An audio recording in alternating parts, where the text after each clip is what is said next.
Hello students, हमारा chapter चल रहा है 6 वंशागति का आणविक आधार यानी कि मॉलिक्यूलर बेसिस ऑफ इनहेरिटेंस, जिसमें हम आनुवांशिक पदार्थ के बारे में जान रहे थे। सबसे पहले हमने ये क्लियर किया था कि आनुवांशिक पदार्थ हमारा क्या है, डीएनए है या फिर आरएनए है। तो कुछ साइंटिस्ट ऐसे हुए थे जिन्होंने डीएनए को आनुवांशिक पदार्थ बताया था, कुछ साइंटिस्ट ऐसे थे जिन्होंने आरएनए को आनुवांशिक पदार्थ बताया था। लेकिन जो साइंटिस्ट जिन्होंने डीएनए को प्रूव किया था कि डीएनए ही आनुवांशिक पदार्थ, तो उसके बारे में मैंने आपको पढ़ा दिया था कि सबसे पहले जो साइंटिस्ट आए थे उन्होंने यानी कि न्यूक्लिक एसिड जो आनुवंशिक पदार्थ का कार्य करता है, न्यूक्लिक एसिड की जो खोज करी थी वो थे फ्रीडरिच मिसर, जिन्होंने न्यूक्लिक अम्ल केंद्रक में देखा था।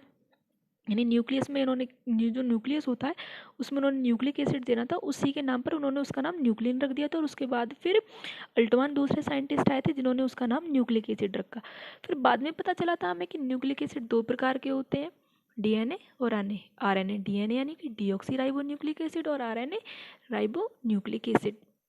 डीएनए के बारे में हम टोटली जान चुके थे कि डीएनए किस तरीके से आनुवंशिक पदार्थ की खोज हुई थी, किस तरीके से ये प्रूफ हुआ, वो सारी चीज़ें मैंने आपकी क्लियर कर दी। यानी कि कौन कौन से साइंटिस्ट ऐसे थे जिन्होंने बताया था कि डीएनए ही आनुवंशिक पदार्थ है। यानी कि वो फ्रेडरिक और ग्रिफिथ थे। सबसे पहले फ्रेडरिक और ग्रिफिथ ने देखा था, पर वो ये नहीं जान पाए थे कि कौन से इसका नाम क्या है। उसके बाद फिर दूसरे साइंटिस्ट आए थे जो एबेरी, मैक्लियोड, मैकार्टी। उन्होंने क्या किया था, उन्होंने इस बात को प्रूफ किया था कि डीएनए ही आनुवंशिक पदार्थ होता है और इसका नाम डीएनए होता है। इन तीनों ने ये बात प्रूफ कर दी थी, इन्होंने इसका नाम डीएनए दिया था क्योंकि इन्होंने डीएनए और प्रोटीन दोनों को ही क्या किया, दोनों का ही एक्सपेरिमेंट किया था। फिर इन्होंने क्या देखा था कि डीएनए जो होता है वो माता पिता से उसकी संतान में जाता है, तो जो जो सेम लक्षण उनके माता पिता में थे वही उनके संतान में पाए जा रहे थे, लेकिन वो डीएनए के थ्रू, प्रोटीन के थ्रू नहीं। प्रोटीन जैसा माता पिता में होता है सेम वैसा ही प्रोटीन संतान के अंदर नहीं गया था। ठीक है, तो इस बात से उन्होंने ये बात प्रूफ कर दी थी कि डीएनए जो होता है वही आनुवंशिक पदार्थ होता है। अब जानते हैं डीएनए के बारे में हम पूरा पढ़ चुके हैं, ठीक है, लेकिन उसके जो इतने भी मॉडल वगैरह वो बाद में देखेंगे हम डीएनए के बारे में जो भी डिटेल में है। फिलहाल आपको बेसिक ये है कि सबसे पहले आपको डीएनए और आरएनए की बेसिक नॉलेज हो कि डीएनए और आरएनए होती क्या हैं। तो आरएनए मैं बताती हूँ आपको आरएनए के बारे में कि आरएनए क्या होता है। तो आरएनए का जो पूरा नाम है वो होता है राइबो न्यूक्लिक एसिड। तो सबसे पहले जो आरएनए जो था वो पहला आनुवंशिक पदार्थ था, आरएनए। क्योंकि डीएनए जो होता है सभी जंतुओं में पाया जाता है, लेकिन जितने भी विषाणु होते हैं उनमें आरएनए आनुवंशिक पदार्थ का कार्य करता है। ये बात मैं आपको स्टार्टिंग में ही क्लियर कर चुकी थी कि आरएनए भी आनुवंशिक पदार्थ का कार्य करता है, लेकिन कुछ विषाणुओं में। ठीक है, उन विषाणु के बारे में भी देखेंगे कि वो विषाणु कौन कौन से होते हैं।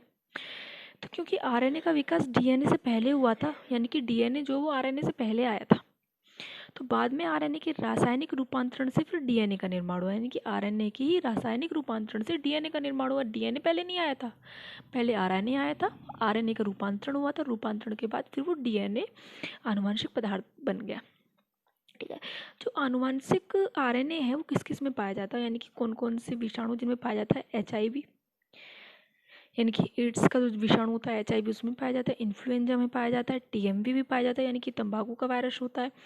पोलियोमाइलिटीज़ में पाया जाता है और इंसेफेलिटीज़ में पाया जाता है। ठीक है, ये विषाणु है कुछ जिनमें आरएनए आनुवंशिक पदार्थ का कार्य करता है।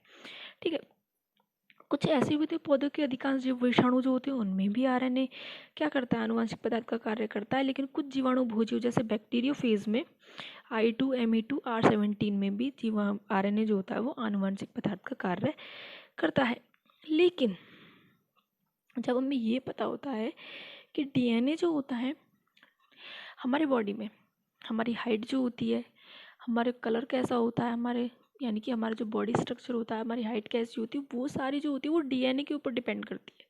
कि डीएनए ही ये चीज़ें डिसाइडेड करता है कि हमारी हाइट कितनी रहेगी, कितनी नहीं रहेगी, हमारे हाथ कितने बड़े होंगे, हमारी कितना विकास होगा, हमारी बॉडी का कितना नहीं होगा। ठीक है, तो ये जो जितनी भी इंफॉर्मेशन होती है वो डीएनए के पास होती है। तो डीएनए जो होता है ये इंफॉर्मेशन एमआरएनए में पहुंचाता है। एमआरएनए में जो पहुंचाता है ये ट्रांसक्रिप्शन के द्वारा, ट्रांसक्रिप्शन होता है डीएनए का आरएनए में, एमआरएनए में ट्रांसक्रिप्शन होता है यानी कि प्रतिलोम अनुलेखन, जिसको हिंदी में बोलते हैं प्रतिलोम अनुलेखन। उसके द्वारा डीएनए एमआरएनए में ये सूचना पहुंचाता है कि इस इंसान की बॉडी का इतना विकास होना है, इतना नहीं होना। ठीक है, उसके बाद एमआरएनए जो होता है वो क्या करता है, वो कोशिका द्रव्य को इस सूचना को पहुंचाता है और कोशिका द्रव्य मिलकर प्रोटीन को बनाती है और प्रोटीन हमारी पूरे बॉडी स्ट्रक्चर को वो जो हमारा बॉडी स्ट्रक्चर होता है उसका निर्माण करता है। लेकिन कभी कभी आपने देखा होगा कि वाइट टाइगर्स होते हैं, वाइट बियर्स होते हैं, इनका जो रंग होता है वो वाइट क्यों होता है, बिल्कुल सफ़ेद क्यों होता है, इनकी आंखें लाल क्यों होती हैं? क्योंकि इनमें मेलेनिन नामक एक पदार्थ होता है जो हमारे रंग को, यानी कि हम काले गोरे जिस तरीके से भी होते हैं, जिनकी बॉडी में मेलेनिन अधिक मात्रा में होता है वो काले हो जाते हैं, जिनकी बॉडी में नॉर्मल होता है वो थोड़े गोरे होते हैं, और जिनकी बॉडी में बिल्कुल मेलेनिन होता ही नहीं है वो बिल्कुल वाइट हो जाते हैं। ठीक है, तो एक रोग है एल एल्पिनिसियम।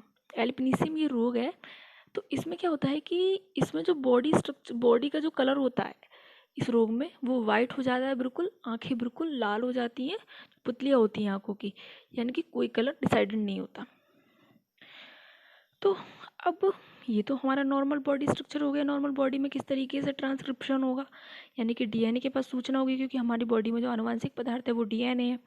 डीएनए इस सूचना को एमआरएनए में पहुंचाएगा, आरएनए को, एमआरएनए कोशिका द्रव्य में, और कोशिका द्रव्य प्रोटीन का निर्माण करेंगी जो हमारी बॉडी के स्ट्रक्चर को बनाएंगी। तो अब आता है कि कुछ विषाणु होते हैं जिनमें आरएनए आनुवांशिक पदार्थ का कार्य करता है, तो उनका बॉडी स्ट्रक्चर किस तरीके से बनेगा, उनमें किस तरीके से ये बात आरएनए के पास कैसे सूचना होगी। आरएनए तो आनुवांशिक पदार्थ होता है, लेकिन आरएनए के पास तो सूचना होती ही नहीं है कि उसको बॉडी को किस तरीके से उसका डेवलपमेंट करना है, कैसे उसको कलर देना है, क्या करना है क्या नहीं करना। तो कुछ विषाणु ऐसे होते हैं उनमें डीएनए नहीं पाया जाता, उनमें आरएनए जो होता है वो इस प्रकार आनुवांशिक पदार्थ का कार्य करता है। तो डीएनए से आरएनए में ट्रांसक्रिप्शन होना है, जो डीएनए से एमआरएनए बनता है उसको बोलते हैं ट्रांसक्रिप्शन, प्रतिलोम अनुलेखन। लेकिन अब आरएनए जो होता है, जो आनुवंशिक पदार्थ का कार्य करता है कुछ विषाणुओं में, वो रिवर्स ट्रांसक्रिप्टेज के थ्रू डीएनए का निर्माण करता है पहले।